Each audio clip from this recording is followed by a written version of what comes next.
इंसान इस दुनिया में अपने कर्म चक्र में उलझा हुआ है।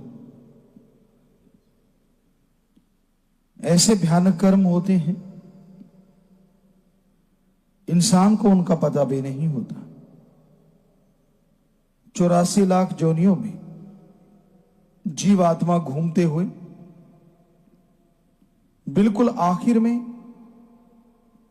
मनुष्य शरीर में आई है और जन्मों जन्मों के पाप कर्म इस शरीर में भोगने पड़ते हैं। कई बार इंसान कहता है कि उसने कोई पाप कर्म भी नहीं किया, गलत कर्म भी नहीं किया, तो भी पता नहीं क्यों दुख आते हैं, पता नहीं क्यों घाटा पड़ता है, असफलता मिलती है। तो इसका पता है और इसकी वजह है संचित कर्म। जन्मों जन्मों के पाप कर्म इंसान को भोगने पड़ते हैं पिछले जन्मों की।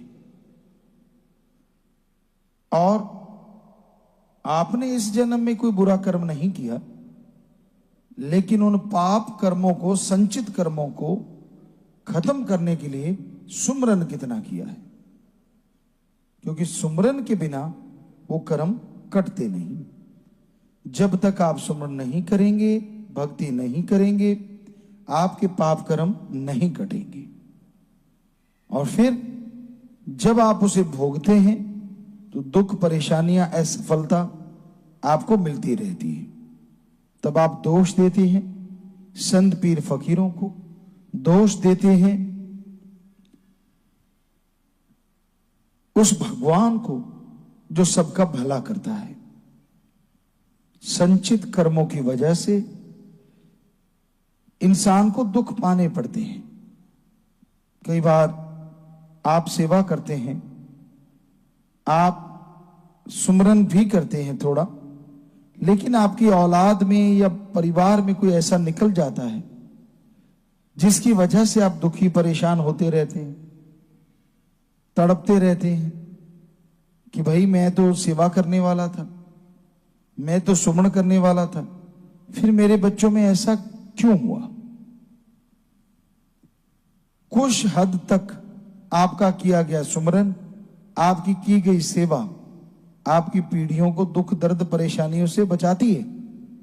लेकिन बेहद भारी कर्म तो वो इंसान, आपका बच्चा, आपके परिवार का मेंबर जिसको भोगने पड़ रहे हैं, अगर वो खुद सिमरन और सेवा करेगा तभी उसके कर्म कटेंगे, क्योंकि हर कोई अपने अपने कर्मों का मालिक है।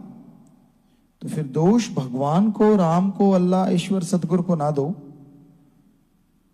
दोष उसका है जो सुमरन नहीं करता, दोष उसका है जो सेवा नहीं करता, और उसे कर्म भोगने पड़ते हैं।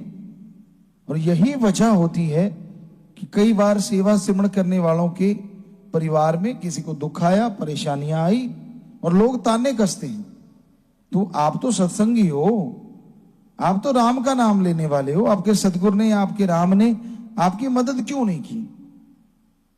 अब असलियत तो भगवान जानता है कि जिस वजह से आपके घर में परेशानी या जिस बच्चे को या बड़े को मुश्किल है, उसने सुमरन नहीं किया। और ये शरीर का जब कर्मों का लेखा जोखा होता है तो कई कर्म इतने भयानक होते हैं, चाहे सारा परिवार सुमरन करता रहे, 5-7% असर होता है, 100% असर तब होगा जब वो खुद सुमरन करेगा, खुद सेवा करेगा। और ये बात आप समझना नहीं चाहते, ना समझा सकते हैं कि भाई इस वजह से ऐसा हुआ। और फिर कई बार ऐसा भी होता है, कई लोग सत्संग छोड़ देते हैं, राम का नाम छोड़ देते हैं, भगवान की भक्ति करना छोड़ देते हैं। क्यों? हमारे परिवार में ऐसा क्यों हुआ, हम तो नाम लेवाते, हम तो सत्संगी थे, हमारे साथ ऐसा क्यों हुआ। तो भाई इस क्यों का जवाब आपको बताया कि अपने अपने कर्मों का बोझ हर किसी को उठाना पड़ता है। संत उठाते हैं, लेकिन अगर कोई संतों के वचन माने ही ना तो संत भी कैसे उठा सकते? संतों के वचन जो मानता है, संत पीर फकीर राम से प्रार्थना करके उनके कर्मों का बोझ हल्का करवा देते हैं। संतों के वचन नहीं मानना, सेवा नहीं, सुमरण नहीं, मनमते चलना, वचन बार बार काट करते रहना, जो दिल करे वो ही करना, संत कहें वो नहीं करना, तो फिर दुखों का कारण तो आप खुद बना रहे हो।